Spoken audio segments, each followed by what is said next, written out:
Olá, bom dia. O presidente Jair Bolsonaro volta a Brasília em meio à maior crise deste governo. Bolsonaro mandou a Polícia Federal investigar a denúncia de que o partido dele, o PSL, usou uma candidata laranja para desviar dinheiro do fundo eleitoral. Ele disse que o presidente do partido na época da eleição e agora ministro Gustavo Bebiano, da Secretaria-Geral da Presidência, pode, abre aspas, voltar às origens, fecha aspas, se ficar comprovado o envolvimento dele no caso. Bolsonaro ainda desmentiu o ministro, que já tinha sido chamado de mentiroso pelo filho do presidente, Carlos Bolsonaro. Apesar do constrangimento público, Bebiano disse que não vai pedir demissão. E você vai ver também a transferência da cúpula da maior facção criminosa do país para presídios de segurança máxima em Mossoró, Porto Velho e Brasília. A Agência Espacial Americana anuncia o fim das atividades de um robô que fez história em Marte. A missão do Opportunity foi a mais longa em outro planeta, quase 15 anos. A Justiça proíbe a entrada de crianças e adolescentes no centro de treinamento do Flamengo. O São Paulo não sai do 0-0 e está eliminado da Libertadores. E o adeus a Bibi Ferreira, vamos lembrar os momentos marcantes da artista que brilhou nos palcos por mais de 9 décadas. São estes os nossos destaques. E hoje é quinta-feira, 14 de fevereiro. Bom Dia Brasil está começando.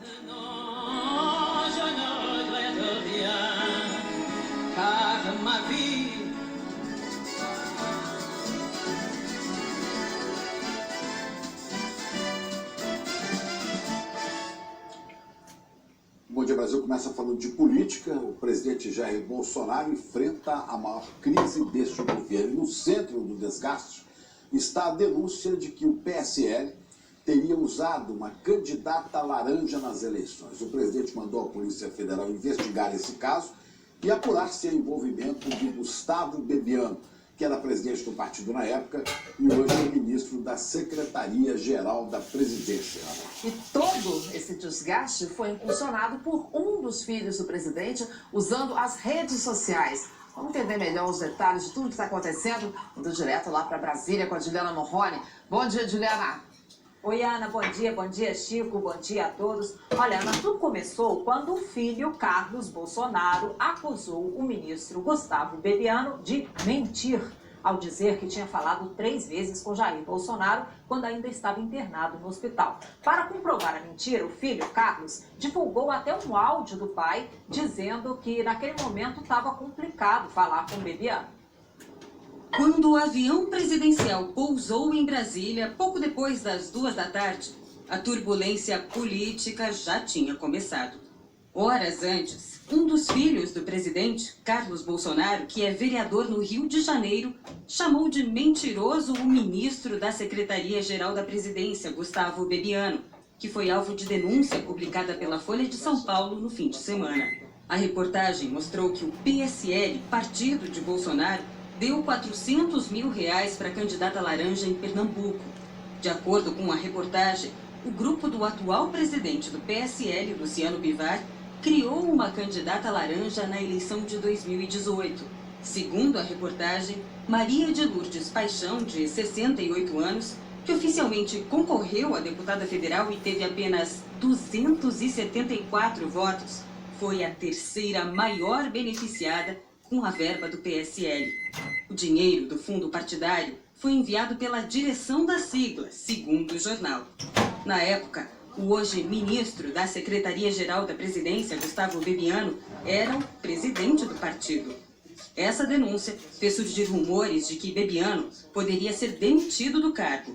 Bebiano negou haver uma crise no governo. Em entrevista ao jornal O Globo, Gustavo Bebiano disse que falou com o presidente 3 vezes após rumores de crise no governo. Bebiano disse ao jornal que a conversa teria sido por aplicativo de mensagem. Ontem, Carlos Bolsonaro afirmou que o ministro da Secretaria-Geral da Presidência mentiu ao falar que conversou com seu pai, o presidente Jair Bolsonaro.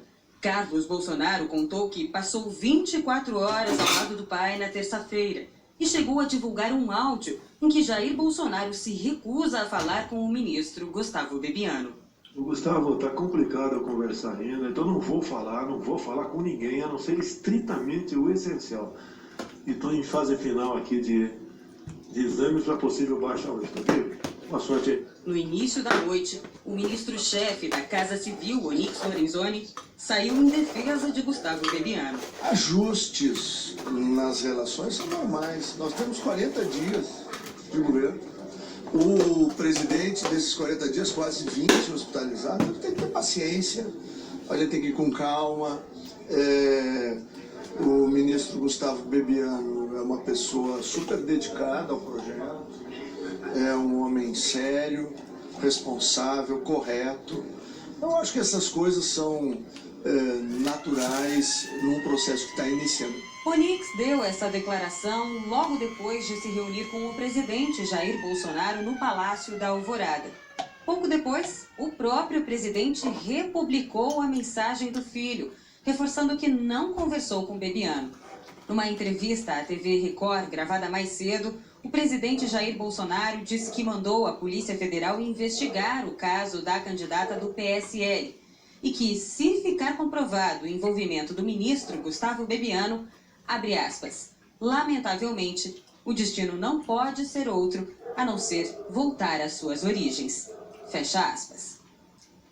À noite, Bebiano deu uma entrevista exclusiva à repórter Andréa Sadi. Disse que não vai pedir demissão e que não mentiu sobre a conversa com o presidente. O ministro Gustavo Bebiano disse que não tem intenção de pedir demissão do cargo ao presidente Jair Bolsonaro. Ele disse que não conversou com o presidente sobre este assunto após a polêmica envolvendo um dos filhos do presidente, Carlos Bolsonaro, que foi às redes sociais dizer que Bebiano mentiu sobre manter contato com o presidente Jair Bolsonaro.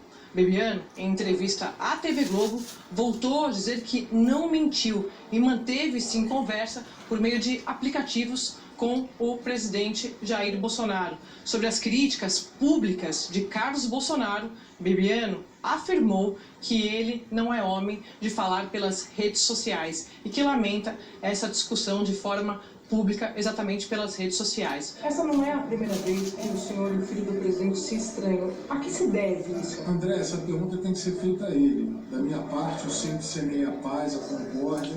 O Brasil tem problemas sérios que precisam ser resolvidos. Eu acompanhei o presidente durante toda a pré-campanha e campanha, por quase 2 anos, e eu acho que é hora de trabalhar. Eu não entro nesse tipo de discussão, não sou homem de postar coisas em redes sociais, de ficar acompanhando redes sociais, não faz parte da minha rotina. Então as notícias que me chegam eu recebo com uma certa tristeza, perplexidade, não compreendo. Então, o senhor não entendeu o vazamento desses áudios?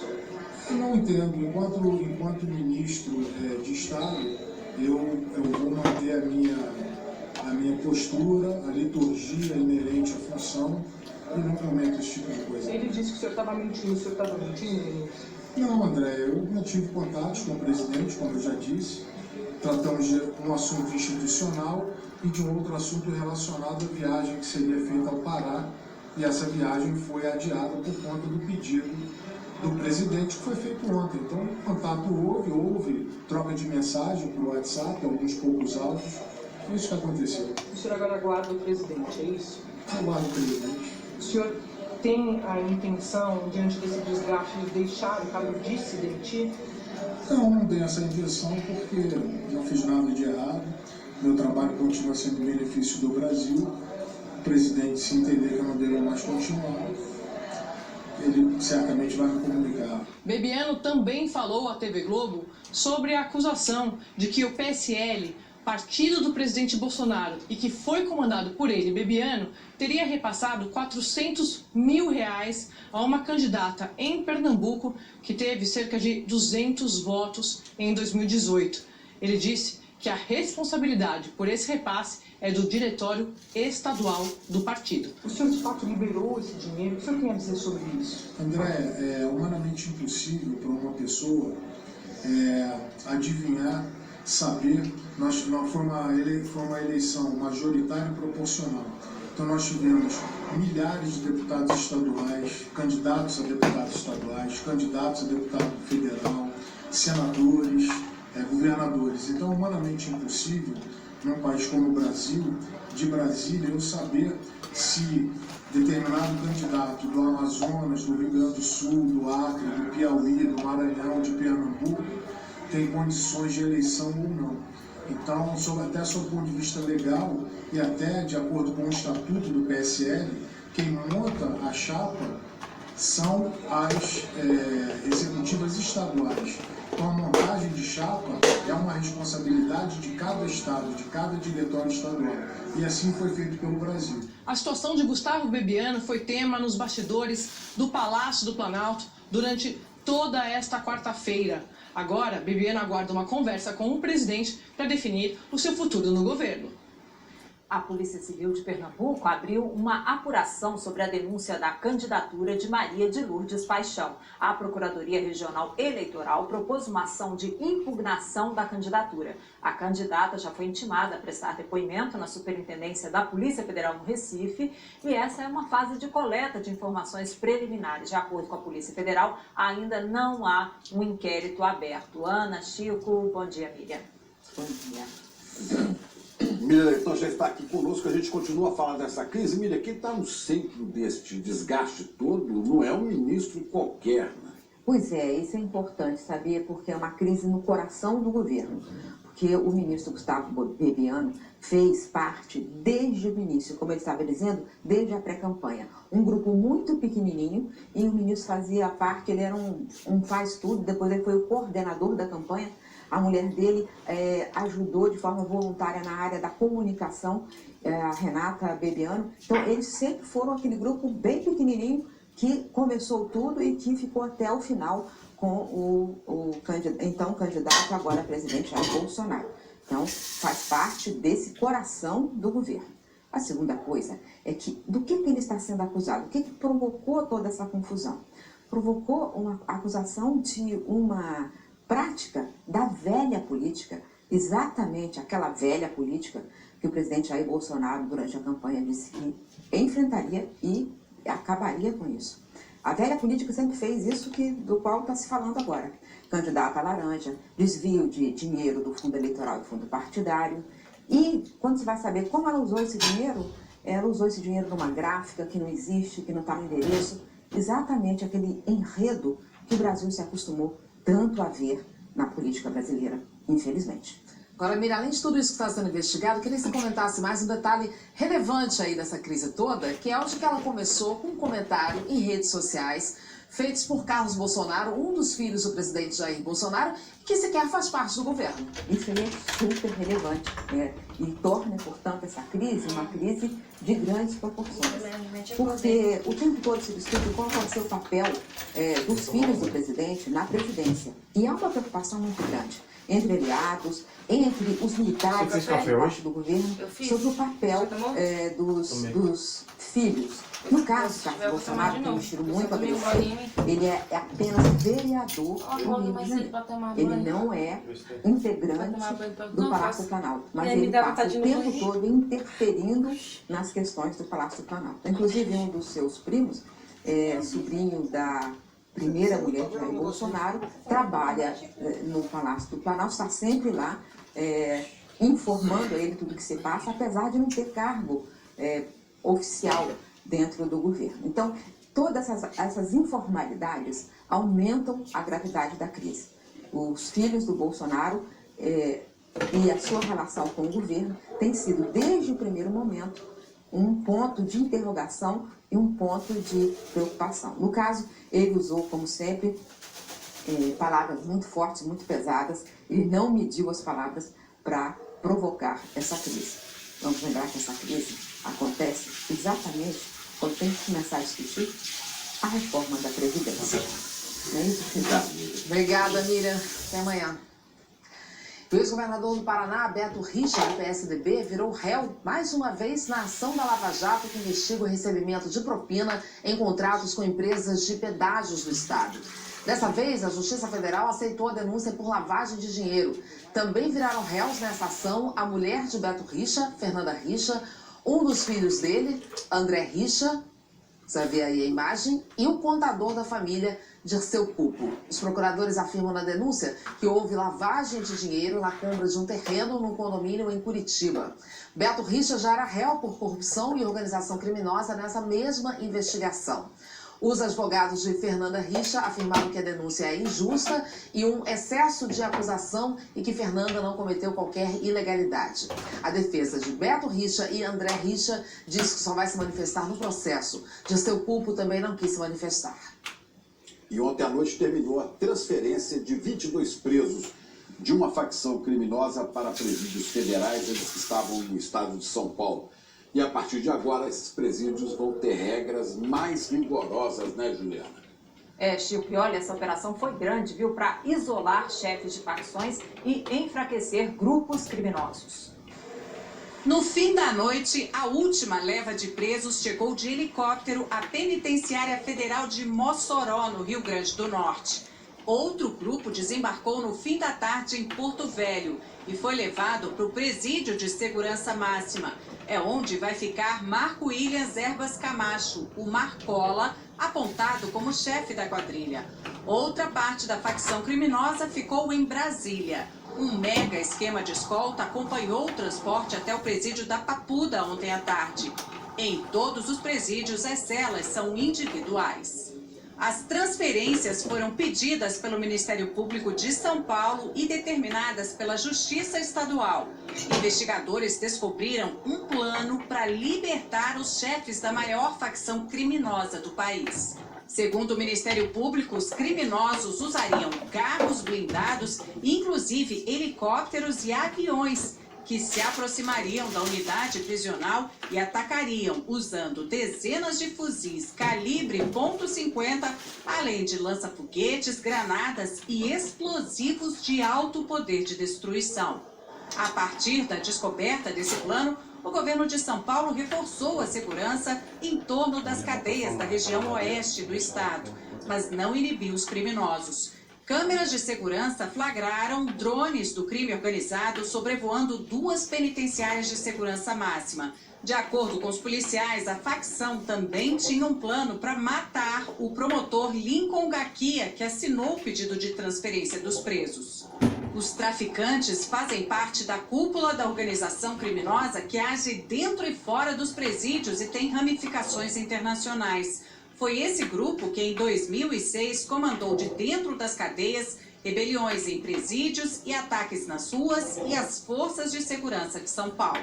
Todo o esquema foi articulado entre o governo de São Paulo e o Ministério da Justiça. O ministro Sérgio Moro sempre defendeu o isolamento de chefes de facções como uma forma de enfraquecer e desmontar os grupos. Também ontem o governo publicou regras mais rígidas para as visitas nos presídios federais. Parentes e amigos dos presos só vão poder conversar separados por um vidro, com um interfone e com agendamento prévio. A visita no pátio passa a ser uma exceção para os que tiverem durante o ano todo ótimo comportamento, e isso se o diretor do presídio autorizar. E durante 2 semanas, as Forças Armadas poderão ser usadas no raio de 10 quilômetros dos presídios. A medida está prevista num decreto assinado pelo presidente ontem, Ana Chico. E ainda nesse assunto, né, Juliana, o governo quer mudar a lei para acelerar o uso do dinheiro de criminosos e dos bens leiloados. E aí tem de tudo, carros de luxo, lanchas, até aviões. E quer vender tudo isso, né, Ana? Vender e repassar o dinheiro para os estados. O governo quer mudar ainda a legislação para vender outros tantos bens de traficantes que ainda aguardam algum recurso judicial. Carros de luxo, joias, celulares, aparelhos eletrônicos e até aviões. Bens valiosos apreendidos pela polícia em operações de combate ao tráfico de drogas em todo o país. 77 mil aguardam em galpões ou em outros locais para serem leiloados. A maioria desses bens ainda depende de decisões da Justiça para que possam ser vendidos. Como o julgamento de ações judiciais pode levar anos, a legislação já permite que sejam feitos leilões antes do fim do processo para evitar que os bens apreendidos se deteriorem e percam o valor. Mas a legislação hoje prevê que o dinheiro arrecadado nos leilões fique parado aguardando o final do processo. O governo está estudando e vai propor mudanças na lei para permitir o repasse imediato dos valores. E se depois a pessoa for inocentada, aí o governo vai ter de devolver os valores em até 3 dias com correção. O valor arrecadado nos leilões é usado em políticas de repressão ao tráfico e em prevenção ao uso de drogas. Só no ano passado, a venda dos bens gerou 6 milhões de reais. Com a venda do leilão antecipado, você possibilita ao Estado receber do crime um valor que pode ser utilizado em prol da sociedade. O secretário nacional de Política sobre Drogas do Ministério da Justiça diz que vai organizar uma força-tarefa para fazer logo os leilões dos quase 30 mil bens de processos já concluídos e que podem ser vendidos. Além de estar tendo um custo para o Estado de manutenção desses bens em seus pátios, que muitos não têm lugar próprio e pagam locação. E o governo vai criar um site para facilitar a venda online dos bens de traficantes, um leilão eletrônico, para que as pessoas possam dar lances em qualquer lugar do país. Alguém que queira comprar uma lancha, um avião. Ana, Chico. Ok, obrigado, Juliana. E no Rio, depois do incêndio, aquele que matou 10 adolescentes, jogadores da base do Flamengo, autoridades começam a fiscalizar alojamentos e centro de treinamento de clubes de futebol. Ontem a Justiça do Rio proibiu a entrada de menores no chamado Ninho do Urubu, no CT do Flamengo. É para lá que nós vamos ao vivo falar com o Diego Aidar. Diego, bom dia. Bom dia, Chico, Ana Paula, bom dia a todos. Crianças e adolescentes só poderão entrar novamente aqui no Ninho do Urubu depois que o clube atender todas as determinações da Prefeitura, Bombeiros e Defesa Civil. Vistorias estão sendo feitas em alojamentos de vários clubes. A Polícia Civil interditou o alojamento de juniores do Botafogo por falta de licença dos bombeiros. O Botafogo transferiu os meninos de lá e disse que está correndo atrás da documentação. A Prefeitura do Rio multou o Vasco porque o clube estava fazendo obras sem autorização. Essas obras foram embargadas. Aqui no Ninho do Urubu, o clima ainda de muito luto, bandeira meio mastro, várias homenagens aqui na frente. 2 sobreviventes do incêndio permanecem internados. O Jonathan é o caso mais grave, ele teve queimaduras em mais de 30% do corpo. Essas feridas vêm melhorando aos poucos. E o goleiro Francisco Diogo saiu ontem do CTI e foi para o quarto do hospital. Ontem mesmo ele prestou um depoimento à polícia. Diego Aidar para o Bom Dia Brasil. Daqui a pouco, o Chico Pinheiro e a Ana Paula Araújo vão falar de mais 2 barragens de Minas Gerais com risco de rompimento. Um dos robôs mais famosos da NASA vai se aposentar. Aqui em São Paulo tem operação contra a pirataria na 25 de março. E outras notícias desta quinta-feira na capital. Esse risco de chuva, esse friozinho, o trânsito, a mobilidade, 8h.